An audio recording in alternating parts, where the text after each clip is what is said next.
Radio Sanvi 96.4.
नमस्कार आ हार्दिक स्वागत बा रेडियो सानवी 96.4 मेगाहर्ट्ज के प्रस्तुति कार्यक्रम जन आवाज में। कार्यक्रम जन आवाज के साथ उपस्थित हो चुकल बानी हम कार्यक्रम प्रस्तोता मुकलेश गदी। हर एक दिन सजिया के 7:15 बजे से 8 बजे तक प्रसारण होके वाला कार्यक्रम जन आवाज में खास करके आम जनता के आवाज संबंधित निकाय तक पहुंचावे के, आम जनता के समस्या समाधान के खातिर संबंधित निकाय के झकझकावे के साथे साथ संबंधित निकाय के उत्तरदायी बनावे के ई कार्यक्रम के उद्देश्य रहल बाटे। कार्यक्रम जन आवाज में हमनी के शिक्षा, स्वास्थ्य, कृषि, रोजगारी लगायत आम जनता से सरोकार राखे वाला हरेक विषय पर बहस और छलफल करेनी सन। कार्यक्रम जन आवाज अपने हरेक दिन संजिया के 7:15 बजे से रेडियो सानवी 96.4 मेगाहर्ट्ज पर और कहीं ना कि फेसबुक के पेज बा रेडियो सानवी के ऑफिशियल फेसबुक पेज से भी ये कार्यक्रम अपने सामाजिक संजाल फेसबुक के मार्फत से सुनते आ रहल बानी। कार्यक्रम जन आवाज में आज हमनी के खास करके नेता लोग से भी हमनी के बहस करेनी सन, आज युवा लोग से भी बहस करेनी सन। आम जनता के समस्या का बाटे उस समस्या भी हमनी के रखे के प्रयास कर रहल बानी सन। आम जनता के आवाज ये कार्यक्रम के मार्फत से आज रखे के हमनी के प्रयास बाटे। कार्यक्रम जन आवाज के आज के बहस में हमनी के बिंदवासनी गांव पालिका के युवा नेता एवं जनता समाजवादी पार्टी नेपाल के गांव पालिका कमिटी के अध्यक्ष रमेश शाह तेली जी से जन आवाज के आज के बहस के अगाडि बढ़ाएम सन। सबसे पहिले कार्यक्रम जन आवाज में स्वागत करे के चाहेम जसपा बिंदवासनी गाउँपालिका कमिटी के अध्यक्ष रमेश शाह तेली जी के। वहाँ के हमनी के स्टूडियो में बोलेले बनी सन। स्वागत बा कार्यक्रम जन आवाज में रमेश जी। धन्यवाद बा अपने के। अब जैसे कि हमनी के कार्यक्रम जन आवाज में खास करके आम जनता के जौन समस्या बाटे उस समस्या के एगो प्रतिनिधिमूलक आवाज बन के हमनी के उठावे नी सन, साथे साथ संबंधित निकाय के ध्यान आकर्षण भी करावनी सन समस्या समाधान के खातिर। कार्यक्रम जन आवाज में आज हमने के अपने से बहस के अब आगाड़ी बढ़ाएम सन। खास में जौन काल दिवाली के अवसर में जौन अपने लगन के बिंदवासनी गांव पालिका वार्ड नंबर 4 में विराट कुश्ती दंगल के आयोजना कैले नहीं लगन, काल के कार्यक्रम कैसन अपने के लगा? जी बहुत बढ़िया कार्यक्रम रहे हमने के। हर एक साल से भी बहुत बढ़िया रहे। ये सदियों से लागल हमने के गाँव के एगो मेला रहे तो पहले ओकर अवस्था बहुत कमजोर लागत रहे जी जी। ओकर बाद में अब किरवा बार जौन मेला लागल हो वो कम से कम 10-15 हज़ार के भीड़ में रहे। बहुत ज़्यादा लोग ओकरा से अथी उठैलक, आनंद उठैलक आ कुश्ती भी बहुत बेजोर से भइल। हमने के ई 2 नंबर प्रदेश के सीएम जी भी आई रहनी, मुख्यमंत्री जी, ओकर बाद में मुख्यमंत्री लगायत पूरा ई 3 नंबर क्षेत्र के हरिनारायण जी माननीय आई रहनी, ओकर बाद में सब नेतागण लोग आई रहे। बहुत बहुत अच्छा से बीतल कुश्ती। अब जैसे कि काल के जौन प्रोग्राम रहे अपने लगन क्या कि वो कार्यक्रम के अपने आयोजक कमेटी के अध्यक्ष भी रहनी, अपने के उम्मीद रहे, अपने के आशा विश्वास रहे कि जौन अपने के ई कार्यक्रम बाटे विराट कुश्ती दंगल इतना भव्यता के साथ संपन्न हुई, अपने के विश्वास रहे? जी जी, हमने के एकदम विश्वास रहे, हमने के भरोसा रहे जे हमने के अपना बहुत लगनशीलता से काम कैले बानी सन ओमे ई सब देखे के मिली। जी, अभी देखल जाए कि बहुत सारा जौन हमनी के संस्कृति बाटे, बहुत सारा ऐसन परंपरा बाटे, चलन चलती बाटे जौन लोप हो रहल बाटे। मधुबल मेला भी कहीं न कहीं अभी जौन इस साल अपने लगन कहनी है, ये तुलनात्मक रूप में बात हमनी करतनी सन। तुलनात्मक रूप में अगर बात कही जाए तो विगत के साल में भी भइल बड़ा सन, ना होके के बात नहीं खे, लेकिन विगत के साल में और इस साल में फर्क का आपने पाई? जी, विगत साल से बहुत ई फर्क बा। विगत के साल में वैसन कुश्ती ना होत रहे, जी जी, उतना जनता लोग ना आवत रहे, दर्शक लोग ना आवत रहे, लोग बहुत कुश्ती प्रेमी लोग आई रहे लोग। इस साल के जौन मेला बा तौन बहुत भव्यता से भइल बा। काहे जे हमनी के वो मधुबल ग्राम में विद्वासनी चार मधुबल में वो पावन धरती पर ई 2 नंबर प्रदेश के सीएम मुख्यमंत्री जी आई रहनी। ऐसा कोई ना भई रहे जौन कि ये सब देखे के मिलल ह। बहुत खुशी व्यक्त करता हमनी के ग्रामवासी लोग व्यक्त करता। अपने के गांव के वासी जे बाटे बड़ा खास करके मधुबल ग्रामवासी लोग के मने काल के प्रोग्राम प्रति, काल के कार्यक्रम के लेके वहाँ लोग के का प्रतिक्रिया बाटे? बहुत बढ़िया प्रतिक्रिया बाटे। ऐसा कोई ना भई रखो, ये सब सुने के मिलता है। जैसे बहुत ई आज भइल बा, ये बहुत बढ़िया भइल बाटे। ऐसा कोई ना भई रखो, ऐसा कुश्ती भी वैसे ना भई रखो। उतना नेतागण भी ना पुगर नहीं, दर्शक भी उतना ना पुगर, जनता भी ना पुगर रखो। जी जी, ये बहुत बहुत बहुत मोर बधाई के पात्र बनी सब। यानी कि अपने की नजर से कार्यक्रम अपने लगन के भव्यता के साथ संपन्न भइल बाटे, ये अपने के ठम्याई रहल बाटे, ये अपने के कहीं ना कहीं निष्कर्ष बाटे। जी जी, एकदम एकदम पूरा जनता के आवाज भाई जो हाँ वो हिसाब से भइल बाटे। एगो हमार मन के आवाज ना हो, पूरा जन जन लोग के मन के आवाज जो हाँ ये ऐसा बढ़िया काम कोई ना भई रखो, ऐसा बढ़िया कुश्ती दंगल ना भई रखो। ऐसा मगर सब जौन नेतागण हमने के गोरे लगिन, ये सब देख के बहुत लोग के मन में खुशी भइल बा। जी, खास में जौन काल के कार्यक्रम रहे ओकर कहीं ना कहीं आर्थिक रूप से सहयोग कहाँ से अपने लगन जुटैले रहनी? जी जी, हमने के वो आर्थिक रूप से सहयोग विद्वासनी गाउँपालिका के मेयर कोष से उ सब भई रहे। जी जी, विंध्यवासिनी गाउँपालिका के अध्यक्ष के जौन कोष बाटे, जी जी, वही कोष से अपने लगन काल के कार्यक्रम के आयोजना कैले रहनी? जी जी जी, रमेश जी, आगामी दिन के अपने के कार्यक्रम का रहल बाटे आगामी दिन में? जैसे कि खास में तो दिवाली, छठ, अभी छठ आ रहल बाटे, दिवाली तो बीतिए गए। छठ के लक्षित करके कोनो किस्म के अपने के आगामी कार्यक्रम सब बाड़ा सन की? जी जी, अभी सबसे पहले तो हमने के अभी ये दीपावली बीत गई। दीपावली के वो दिन काल के दिन हमने के कुश्ती दंगल प्रोग्राम रहे रात के, मतलब हमने के गांव में नाटक भी भइल। नाटक में भी मेयर साहब के लगानी रहे, हमने के और आर्थिक सहयोग कैले रहनी सन। ओकरा बाद में अभी के हमने तैयारी में छठ घाट के सजावे के तैयारी में लागल बनी सन। जी जान से जोर से लागल बनी से छठ के घाट के तैयारी बढ़िया से होखो। ओकरा बाद में भी हमने के माननीय हरिनारायण जी ई साड़ी कपड़ा बांटे के प्रोग्राम एगो रखले बानी, उ भी हमने करवाएम सन, जनता लगे पुगेम सन। ये हमने बाटे। जी, यानी कि छठ के लक्षित करके जे भी छठ करे वाला व्रतालु लोग बाटी जी, वो लोग के कहीं ना कहीं जे साड़ी वितरण करे के भी अपने लगन के प्रोग्राम बाटी? जी एकदम एकदम, जो वैसन अवस्था में बाटे ओकरा देवल जाई, हर एक चीज देवल जाई। जी, अपने भी सक्रिय रूप से समाज सेवा और राजनीतिक में सक्रिय रूप से लागल मानी। अपने के आगामी रणनीति का बाटे? इतने में सीमित रहे के बा कि आवेला दिन में भी और आगे बढ़ के बाटे और कहीं ना कहीं और पद सब में जाके समाज के सेवा करे के बा? एकदम एकदम, हमने के आय के रणनीति बा जे हर एक जनता के दुख सुख में शामिल होके बा, ओकर दुख सुख बुझे के बाटे, वो दुख सुख में लगानी करे के बाटे। आ ओकरा बाद में अगर जनता चाहता हमरा के तो एकदम हमने के जाए के बा, हमने के ई चुनावी माहौल में जाए के पड़ी, चुनाव लड़े के बा। जी जी, यानी कि आवेला दिन में अब जैसे कि अभी बिना पद पर रह के आम जनता के पहले ही से सेवा करते आ रहल बानी, अभी भी सेवा करता नहीं, और आवेला दिन में अपने के रणनीति बाटे, अपने के चाहना बा चुनाव में जाए के? जी एकदम बात बा। अब जैसे कि हमने के बातचीत करें सन, खास करके स्थानीय सरकार अइला 4 वर्ष हो गई, 4 वर्ष बीत गई, ई 5वां वर्ष चल रहा बाटे। जितना भी 753 गो पालिका जोन बाटे हमनी के देश में, 3 तह के सरकार बाटे, ओमे स्थानीय सरकार के हमनी के बातचीत कैल जाओ। स्थानीय सरकार लोग के 2078 और 79 के जौन आर्थिक वर्ष चल रहा बाटे, ये अंतिम आर्थिक वर्ष बाटे।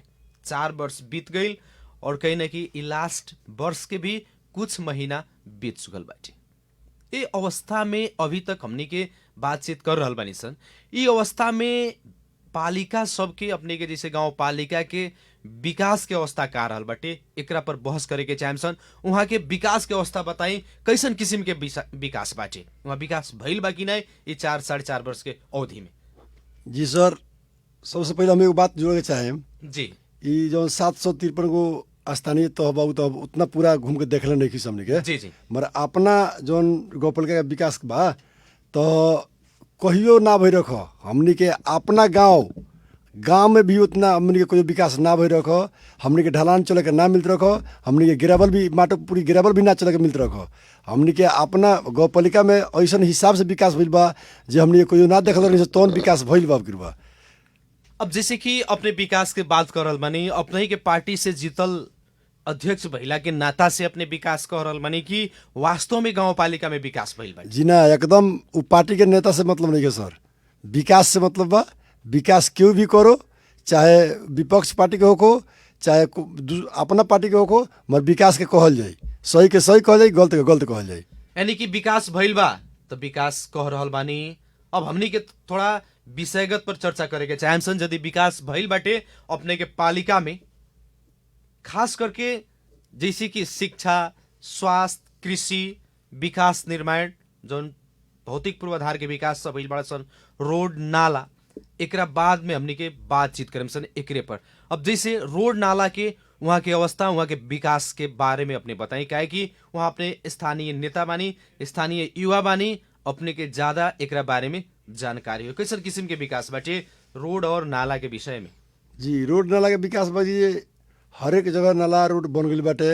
यहाँ तक हमारा गांव में मतलब जाए के कोनो रास्ता ना रहे, उ रास्ता भी हमनी के बुझिए मेरे कुछ से बनल बा। मतलब यहाँ परसौनी पुल देखी मतलब गाँव से समझो कि 2 लाख 2.5 लाख के भाव रहे मतलब जमीन के, हमनी के उ जमीन के रेट हमारा 20 लाख 25 लाख के हो गई बा। जनता भी खुश बाटे, हमनी के गांव के लोग भी खुश बा जब हमनी के जाए के रोड हो गई।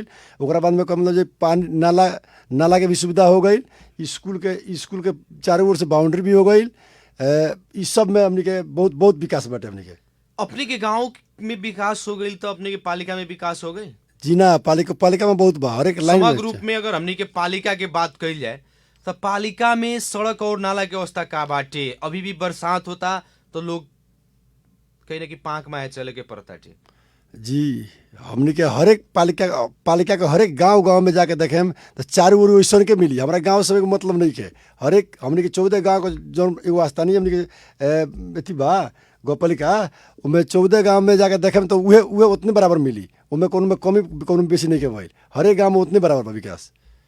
यानी कि अपने के का नाम बाटे कि अपने के पालिका में जो भी गांव बाटे, जो टोल बा, हर एक टोल में सड़क के और नाला के विकास, काहे कि हमने कभी सड़क नाला पर चर्चा करता नहीं सन, यही से सड़क और नाला के विकास भइल बाटे अपनी के दावा बाटे। एकदम 100% दावा बा जी।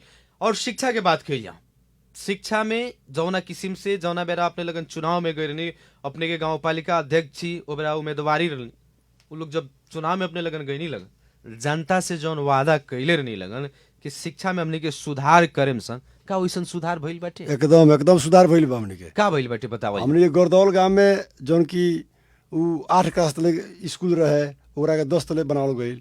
ओकरा बाद में बरसावरा गांव में भी मतलब वहाँ से लोग आई रहे 150 लोग, हमने कुछ कमी गुनासो बा, वहाँ भी जाके होते सब लोग देखल लोग। आ मेयर साहब जाके खुद होते से बराबर संग ले जाके पूरा देख के भी ओकरा निगरानी कैनी। भेला में भी वही भइल। हमने के मधुबन में ऐसा स्थिति रहे जो मतलब जे दिन भर जाके फील्ड में बकरी घूमसन, तौन एवरा स्कूल के मतलब जे चारों ओर से बाउंड्री पे करवा के इतना बढ़िया होते रूम भी बन ताटे। हर एक देखे मिटियाही में भी वही अवस्था बाटे। हर एक गाँव में हमने के स्कूल में शिक्षा में बहुत बढ़िया से विकास भइल बाटे। विकास के बात करने की भौतिक पूर्वाधार के भी विकास करल बानी, काहे कि देखल जाओ अभी गांव घर के अवस्था ऐसन बाटे, गांव घर के स्कूल के बात, स्कूल के शिक्षा के बात हमने कर रहल बानी सन। खास में जे धनिक वर्ग बाटे ओकर बाल बच्चा सरकारी स्कूल में छोड़ के प्राइवेट में पढ़ रहल बाटे। लेकिन गांव घर के स्कूल में देखल जाए तो जे गरीब बाटे, न्यून आय स्रोत बाटे, ओकर बाल बच्चा सब सरकारी स्कूल में पढ़ रहल बाटे। स्थानीय सरकार से भी बहुत सारा अपेक्षा रहे, वही अपेक्षा मुताबिक आम जनता युवा लोग के जिता के पिठैलक का वैसन किस्म के शिक्षा अपने के पालिका के स्कूल सब में दे रहल बाटे, वैसन किस्म के वातावरण बाटे। एकदम हमनी के पालिका में गरीब वर्ग के लोग जितना भी बा, चाहे मध्यम वर्ग के लोग बा, जी अपन बाल बच्चा के कोई ना पढ़ावत हो ऊ पढ़ावता बढ़िया से। हमनी के लड़की भी पढ़ता लोग, हर एक चीज़ के कमी होती नहीं है। पढ़ाई में बहुत बढ़िया से लगनशीलता बा, इस शिक्षा में बहुत कोनो चीज़ की कमी नहीं है जी। अभी एक और प्रश्न का बाटी कि अपने के पालिका में अभी तक अपने कहनी है कि जे खास में जैसे कि गौरदौल में नीमा भी चलत रहे, ओकरा के माँ भी बनावल गई। हर एक स्कूल में स्कूल के भौतिक सुधार के खातिर गांव पालिका के तरफ से बजट बाटे और काम भी हो रहल बाटे। लेकिन अभी तक अपने के पालिका में 4 वर्ष में एको गो हाई स्कूल के +2 ना बनावल गई। का है कारण का है कि अभी तक +2 ना बने सकल। जैसे कि झौआ मावी जौन बाटे श्री राम स्वरूप रामप्रीत चौरसिया झौआ मावी, ऊ अभी तक +2 ना होके सकल। 4 वर्ष के दौरान में बहुवारवा स्कूल बाटे, बहुवारवा मावी बा, ऊ भी ना होके सकल। कारण का है काहे ना अपने लगन कहीं। देखिए सबसे पहले के बात का बजे जो शिक्षा वाला काम बाटे एमे राजनीतिक सब कुछ में राजनीतिक बा। राजनीतिक के कारण हो जे मतलब ना बने सकल, ओके चलते हमनी के पार्टी के उते बुझी कि जे एगो मेयर साहब जीतल बानी, ओकरा बाद में कम वहाँ के बहुमत नहीं के, वहाँ कोनो काम भी करे के चाहते तो लोग ना कर देवला। वो हिसाब से कम मतलब में वो काम नहीं हो सकल ना। आज से 1 साल पहले ही हो गई रही थी जी।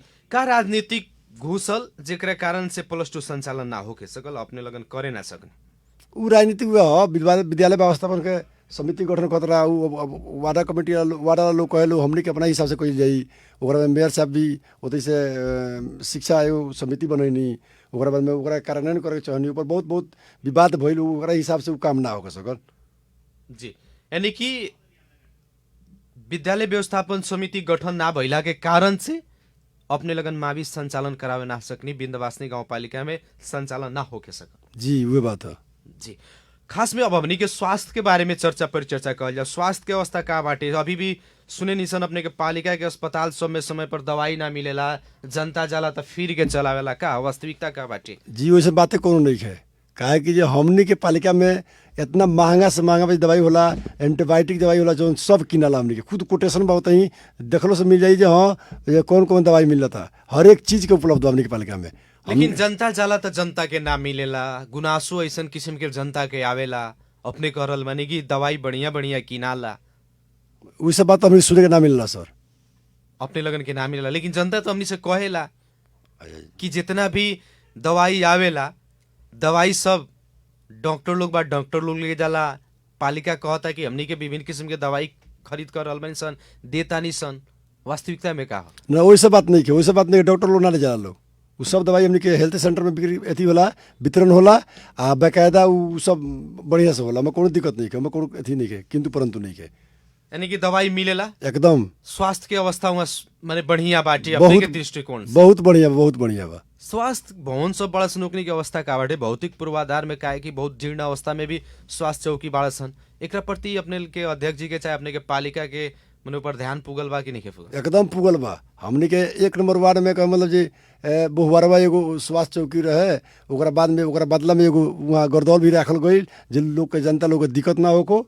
उ अपने वैकल्पिक के निजी स्रोत से चलताटे, उनमें कोनो प्रकार कमी बेसी नहीं है। हर एक जगह पर स्वास्थ्य चौकी बा, बढ़िया से होता यूज होता है, जनता के लगा बढ़िया से सुविधा मिलता है, एमें कोनो प्रकार कमी बेसी नहीं है। गाँव पालिका के तरफ से स्वास्थ्य में देखे वाला कोनो काम अपने के नजर आवता? 4 वर्ष के दौरान में जनता के देखावे वाला काम वैसन किस्म के भइल बाटे? बहुत कुछ भइल बा, कथी नहीं भइल, हर एक चीज भइल बाटे। कहे मतलब जी कोरोना काल आई रहे, ओवर जितना भी जगावल गई रहे स्वास्थ्य के बारे में, उतनी गांव में भी मशीन से दवाई छिटवावल गई, ये सब मास्क के सैनिटाइजर के सब जगह प्रचार करावल गई। ये जितना होकर से अपने जगह पर से बनल उतना भी अपना लग से सुधार करावे के चक्कर में पड़ल गई। उनमें कोनो भी विषय कमी नहीं है, हर एक चीज लोग हमनी के जी। स्वास्थ्य में भी काम भइल बाटे अपने के पालिका में? एकदम। अगर हमनी चाहतनी सन अपने के पालिका के भ्रमण करे के, अपने के पालिका के स्वास्थ्य के, शिक्षा के अवस्था बुझे के, वहाँ के जनता से बात करे के, तो मैं अपने चले एकदम एकदम जैयार वा डेट देम उदन हमनी चलम स एकदम बहस खातिर अपने तैयार बानी। एकदम तैयार बनी। एमे अपने के पार्टी के गांव पालिका अध्यक्ष भइला के नाता से ही कह रहल बानी कि अपने वास्तविक वहाँ के चीज देख के, काहे कि ई कार्यक्रम अभी लाखों जनता सुनल बा, अपने के पालिका के भी जनता सुन रहल बाटे। जी सर, एगो गाउँपालिका अध्यक्ष हमरा पार्टी के बानी, जी जी 5 गो को मतलब विपक्ष पार्टी के बानी, उससे कोनो भी दिक्कत नहीं है। मगर हम एकदम देखतानी दावा के साथ जे 5 वार्ड में भी ई जौन ई स्वास्थ्य एथी के बाटे हमनी के विकास के बाद एथी के बहुत बढ़िया बाटे, एमे कोनो प्रकार के कमी बेसी नहीं है आ बढ़िया से काम चलता होते। जी अब जैसे कि कृषि के बात कइल जाओ, समय पर खाद ना मिलेला, अपने के पालिका के किसान लोग के समय पर दावा ना मिलेला, वैसन किस्म के समस्या का है? जी सर, ई बात तो ना भइल, हमरा पालिका के लोग के ना मिलेला। जब देशे में ना रही तो पालिका लोग के मिली? जी जी जब रहेला तब हमनी के एकदम उपलब्ध रहेला, इटियाही चौक पर उपलब्ध बाटे। ओकरा बाद में कहे मतलब हमनी के ई परसौनी भी बाटे, हमनी के जगह जगह पर हमनी के खाद उपलब्ध बाटे, खाद मल उपलब्ध बाटे। हमनी कभी बेसी ना होला जब नेपाल के एथी में न रही। गांव पालिका के तो फर्ज बनता अपना पालिका के जनता के खातिर समय पर बिया उपलब्ध करा देवे के, समय समय से खाद उपलब्ध करा देवे के। का ऐसन किस्म के गतिविधि अपने के गांव पालिका करेला? एकदम बिया छीटे से पहले हमनी के बिया गाउँपालिका में उपलब्ध रहेला। उका मतलब जे सब हरेक किसान लोग लगे पुकरवा के चौकीदार से सब जानकारी दिवा के आ सब देवल जाला, में कोनो प्रकार के कमी नहीं है। यहाँ तक भी जैविक मल भी लिया के रखल बा, जैविक मल भी दियाला, चूना भी लिया के दियाला। ओकरा बाद में कहे मतलब जो जिंक होला उ भी बाटे। हमनी के पालिका और से फुली सपोर्ट बाटे किसान लोग खतरा। जी अपने के पालिका में किसान लोग के प्रति भी ध्यान बाटे, किसान लोग के जौन समस्या बाटे उस समाधान में गांव पालिका ध्यान देले बाटे। एकदम एकदम 100% देले बा में एकदम अपने निर्धकता के साथ अपने कह रहल बानी। खास में देखल जाए अभी भी हमनी के देश कृषि प्रधान देश है। यहाँ के 90% लोग जे बाटे कृषि पर आधारित बाटे, खेती पाती करेला। अपने भी एक तरफ से किसाने बानी, खेती पाती अपने भी करेनी, करवावे नहीं अपने के भी। लेकिन जौन पानी की समस्या बाटे, अगर बरसात ना हुई तो फिर अकाल पड़ जाला। एकरा बारे में गांव पालिका अभी तक काहे ना सोचला? देखी, सबसे पहले का तो बात है हमनी के जौन गाँव पालिका बाटे जी जी उ इतना बढ़िया हिसाब से कटल बा गाँव पालिका। जो गाँव पालिका में चारों ओर देखम तो कब नदी देखे कर मिल जाए। गोरदौल से लेके तिलावत से लेके मधुबल से लेके हर एक जगह पर नदी मिली रुआ, वहाँ धुता भी मिली। हमनी के पानी के कमी ना होला। यहाँ तले हमनी के दवाई छीटे के स्प्रे भी गाँव पालिका उपलब्ध करके देवला। स्प्रे टंकी गांव पालिका एकदम उपलब्ध एकदम स्प्रे टंकी भी उपलब्ध दियाला। लेकिन आरोप लागेला कि जे अपने के पार्टी के कार्यकर्ता लोग बाटे, जे अपने के गांव पालिका अध्यक्ष के लगे के लोग बाटे, जेकरा से बेसी माने तालमेल बाटे, चीन जान बाटे, जेकरा से ज्यादा संपर्क बाटे, अपने से ज्यादा संपर्क बाटे, वही लोग के मिलेला, बाकी लोग के ना मिलेला। ये सब गलती बात है सर, एकदम गलती बात है। हमनी के 26,000 हमनी के जनता बाटे, वो जनता 26,000 जनता मध्य में लोग के दियाला। जितना सामान पुगेला उतना दियाला, जितना घटेला उतना फिर आई फिर दियाई। वो बात नहीं है जो पार्टी पॉलिसी, पार्टी से विकास ना होला, ये सब गलती बात है। जी गैस वितरण भी अपने के पालिका कर रहल बाटे और कैलक हवी बहुत सारा जगह में। अपने के गांव पालिका के भीतर में वोट बनावे खातिर गैस वितरण कह के भी बात आइल रहे, अपने के का लागत एकरा बारे जी में? एकदम सही बात है, हमें कोनो दिक्कत नहीं है। हमनी के पालिका में वो धुआं मुक्त कार्यक्रम चलल बा, जो गैस वितरण करे के मतलब घर घर तक गैस पहुँचावे के। गरीब से लेके गरीब तले का मतलब जे उ सब उ जौन चूल्हा जरता उ ना जरे के पड़ल, गैस से सब लोग खाना बनाओ, उ सब हमनी सोच बनल बाटे। सोच बनल बा, वही मुताबिक अपने लगन काम कर रहल बानी। एकदम एकदम। लेकिन वहाँ भी पार्टीगत हिसाब से बात आ रहल बड़ा सन। अपने लगन के पार्टी से जे जुड़ल व्यक्ति बा, अपने के कार्यकर्ता लोग बाटे, वही लोग के मिलता कि आमो जनता के अपने आम पार्टी के लोग के भी देता नहीं लगन। सर सबसे पहले वो पार्टी के संबोधन मत करी। जे जीत के गइलू सब लोग के जनप्रतिनिधि है, वो कहे मतलब पार्टी के ना है, कहे मतलब जब तक पद में बा उस हरेक व्यक्ति के हरेक जनता के प्रतिनिधि है। ये पार्टी के बात ना हो। हमने सामान दिले बानी सन, हरेक जनता के दिले बानी सन, जनता के मिलल बा, उमें कोनो कमी बेसी नहीं है। वो जितना पुगल बा उतना दियाइल बाटे, जितना नहीं के पुगल उतना फिर आई फिर दियाई। ई सिस्टम बा, पार्टी पॉलिसी नहीं है कौनो ना, हर एक पार्टी के देले बानी लगन। एकदम एकदम। कैसे पता करी रुआ घूमी भ्रमण करी पता लगाई एकदम हमने के 100% गारंटी में हर एक जनता के दिल बनी सन जितना आटर बहुत दिल बनी सन जितना घटर फिर आई फिर दी आई एमें पार्टी पॉलिसी कुछ नहीं है। हमने के 26,000 जनता है, 26 हमने के 2618 को वोट दे रहे लोग हमने के पार्टी के आदमी के हमने मेयर साहब के मरू बात ना हो। 26,000 जनता विधानसभा को जनता 26,000 मेयर साहब का हो 26,000 के जनप्रतिनिधि मेयर साहब हुआ।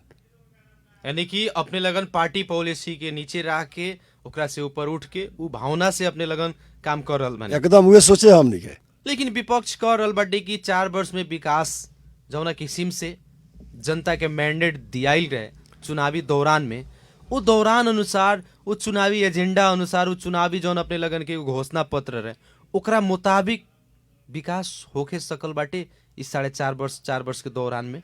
सर उससे बहुत बेसी विकास भइल बा जौन सदियों से ना भइल कहियो उ अब की बार भइल बाटे।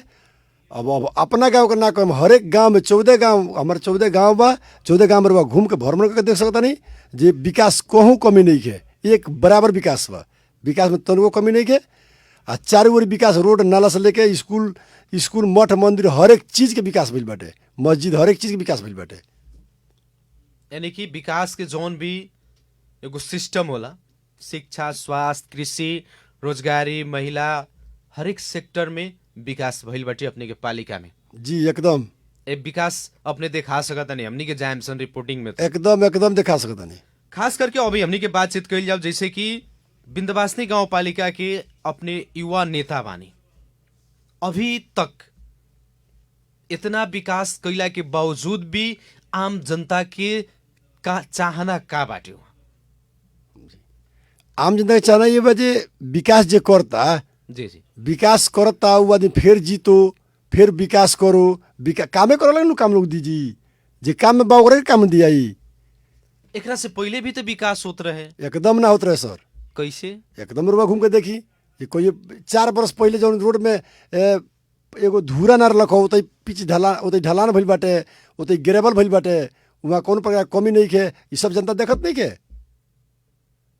यानी कि 4 वर्ष के दौरान में अगर जौना बेरा जनप्रतिनिधि विहीन अवस्था रहे जौना बेरा जनप्रतिनिधि लोग ना रहे 15 वर्ष कर्मचारी लोग देश के चलैलक ओकरा बाद के अवस्था 4 वर्ष के दौरान में विकास एकदम भइल बाटे एकदम आसमान जे कह रहल बाटे विकास नहीं के भइल ओकरा के का कहे?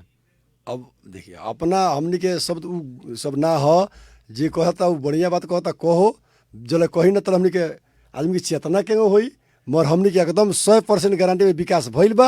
आ विकास देख कर वो मिली वो जाके देख सकता नहीं हर एक गाँव में 14 गाँव के बीच में वो केनहू जाके देख सकता नहीं हर एक चीज़ में शिक्षा में होको यदि कहो मतलब रोड में होको चाहे कहो मतलब मस्जिद मंदिर में होको चाहे इस सब में ये सब हर एक चीज़ में विकास भइल बाटे विकास भइल बाटे एकदम।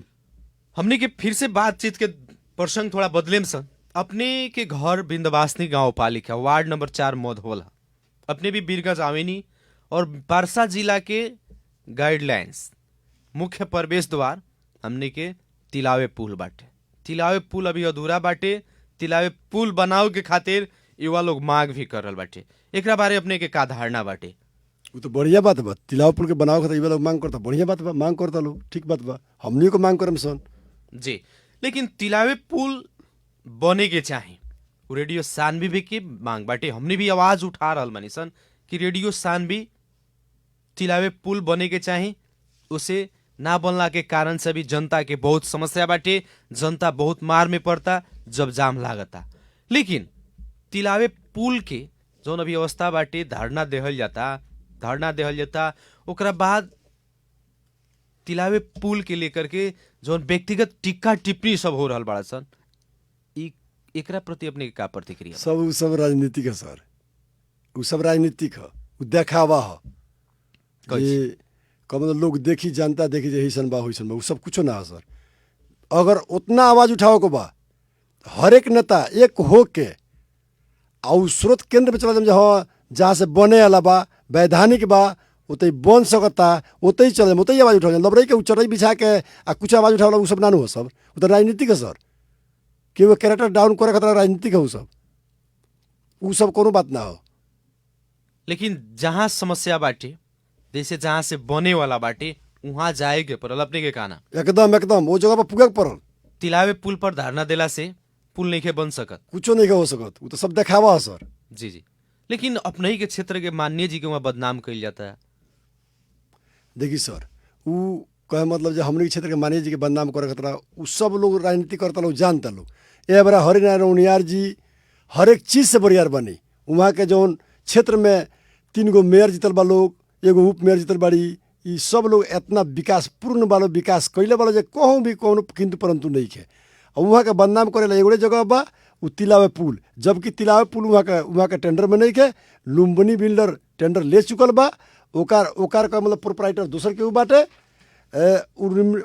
ओकर प्रोपराइटर श्री विष्णु प्रसाद शर्मा बावन, ओतही उनकर विष्णु प्रसाद शर्मा के नारा लगावे पड़ल, ई हरिनारायण उनियार जी के नारा लगावे पड़ल। काहे कि ये सब गलत बात है, ये सब राजनीतिक है, ये सब ना बने देवे राजनीतिक है। जब ना बनी चुनावी माहौल में हमने के ये बूंदा रखल जाई, चिल्लाइल जाई, हाला कइल जाई, उसे कुछ होखे नहीं के। जब बोलही के बाटे तो तुरंत व्यक्ति लगे चल जाम पर कार्रवाई कइल जाम, कार्रवाई के मांग कइल ओतही नहीं कइले से होई सर। जिला में कइले से होई, केंद्र में कइले से होई, उ तिलाव पुल पर चढ़े भी कुछ होई, कुछो ना होई। सब उ सब उ ढोकोसला है सर। अब जैसे कि जे भी निर्माण व्यवसायी बाटे एंग आंदोलन करके डरवा के धमका के गरिया के जौन एगो वातावरण की बनावल जाता, एगो ई प्रवृत्ति के विकास कइल जाता, ऐसे निर्माण व्यवसायी जे बा लोग वो लोग के भी कहीं ना कि जे वो लोग के भी मन में जौन एगो इच्छा शक्ति होला ओमे गिरावट आवता, कमी आवता। ऐसे तो कहीं ना कहीं एगो चीज दिखाई पड़ रहा बाटे कि ई लोग जौन अभी गतिविधि कर रहल बाटे इससे पुल ना बने की भी संभावना बढ़ रहा बाटे। एकदम वही बातें है। कहे के मतलब जे सिस्टम बा, में टेंडर दियल बा, सिस्टम बा, अगर काम नहीं करत और पर कार्रवाई भी हो सकत ताटे, वो आदमी पर कार्रवाई कर सकत ताटे। कार्रवाई ला जगह पर पुगे पड़ल जे काम काहे नहीं के होत, अपना से मुँह केहू के शिकायत करके गाली दे के, ये सब बढ़िया चीज़ ना हो। ये सब राजनीतिक उ सिस्टम ना हो। अगर बुराई करे के बाद बुराई के भी तरीका होला, कौना हिसाब से बुराई कइल जाई। राजनीति में सब गाड़ी देवला उ सब लबरई के उ सब राजनीतिक ना कहल जाला। क्योंकि व्यक्तिगत और चारित्रिक हत्या करके आपन राजनीतिक स्टंट ई जौन बनाव के काम हो रहल बाटे, ई जौन एक कदम अभी लोग ई जौन गतिविधि आगे बढ़ रहल बाटे एकरा के अपने विरोध कर रहल बानी। जी एकदम एकदम उ राजनीतिक चरित्र ना हो जे केहू के मतलब भाई अपना मुंह से गाली गलौज दे के ओकरा के लबरई करेक्टर डाउन करेला। ई सब राजनीतिक ना हो, पॉलिटिक्स ना हो, पॉलिटिक्स के नियमे ना हो। तिलावे पुल के पक्ष में अपने भी बानी। एकदम तिलावे पुल बने के चाहिए। जे भी कंपनी ले बाटी ठेका में, जौन पहले कंपनी लेलक उ काम ना कैलक ओकरा से ठेका छीना गई, दूसरा के दे देहल। लेकिन अभी के जौन कंपनी बाटे लुम्बिनी बिल्डर्स जेकर प्रोपराइटर विष्णु शर्मा जी बानी, अगर विष्णु शर्मा जी से बात करेगे के या चाहे संबंधित जौन शाखा बाटे, जौन कार्यालय बाटे, जौन निर्देशनालय बाटे वहाँ बात करेके होके तो अपने आगाड़ी बढ़ सकते नहीं। एकदम वहाँ तो कोई विष्णु शर्मा जी के नामे न दियाला सर। तिलाव पुल पर वो तो खाली लबरई के बाहरी माननीय हरिनारायण जी के बदनाम कइल जाला। काहे कि जबकि खुद वहाँ अधिकारी जाके बाकायदा देखल जाए लेटर तो वहाँ टेंडर भइल बा, वो कहे मतलब लुम्बिनी बिल्डर जेपी के नाम से, आ ओकर खुद आधिकारिक मतलब प्रतिनिधि बानी श्री विष्णु प्रसाद शर्मा जी, आ वहाँ के नामे न दियाला। काहे कि वहाँ के नाम तोप के आ यहाँ माननीय जी के बदनाम करे खतरा वैसे आवाज़ उठावल जाला। ये सब राजनीतिक एगो चलित रह। यहाँ भी बात हो सकता भीतर ये मतलब हाँ पुल ना बने देवे पड़ल, आ वो भीतर षड्यंत्र हो पुल ना बनो आ ऊपर हम राजनीति करी से, बस इतने बातें बाटे। जी रमेश जी, कार्यक्रम जन आवाज आम जनता के आवाज हमने के संबंधित निकाय तक भी पहुंचावे सन। संबंधित निकाय के आम जनता के जौन समस्या बाटे उस समस्या समाधान करे के खातिर ध्यान आकर्षण भी हमने के ये कार्यक्रम के मार्फत से करावनी सन। और आज रेडियो सानवी 96.4 मेगाहर्ट्ज के प्रस्तुति जन आवाज के मार्फत आम जनता के आवाज, पालिका के होको, वहाँ के स्थानीय नेता के होके या आम जनता के, आज हमने के विन्ध्यवासिनी गाँव पालिका के युवा नेता बानी, वहाँ के एगो जनता बानी और साथे साथ जनता समाजवादी पार्टी नेपाल के विन्ध्यवासिनी गाँव पालिका के अध्यक्ष रमेश सातेली जी से हमने के बहस और छलफल कैनी सन। कार्यक्रम के अंत में बानी सर रमेश जी, रेडियो सानवी 96.4 मेगाहर्ट्ज सुन रहल आम जनता से अपने का कहे के चाहे? सबसे पहले तो हम एगो बात कहे के चाहे जी अगर केहू को झूठो के बहकावा देता वो बहकावा में ना पड़े के पड़ल। सच से का बा वो पता लगावे पड़ल, ओकर स्रोत बा वो पता लगावे पड़ल। आ ओकरा बाद में ई जौन बीत गल दीपावली आवेला छठ के, जितना भी साथी दीदी भाई बहनी ये सब लोग सुनता लोग मतलब जब हमारे आवाज़ के वो लोग सब लोग हम शुभकामना देवे के चाहे, छठ के शुभकामना देवे के चाहे। जी बहुत बहुत धन्यवाद। इतना व्यवस्था के बावजूद भी कार्यक्रम जन आवाज के खातिर रमेश जी अपने समय देनी, एक अपने के बहुत बहुत धन्यवाद बाटे।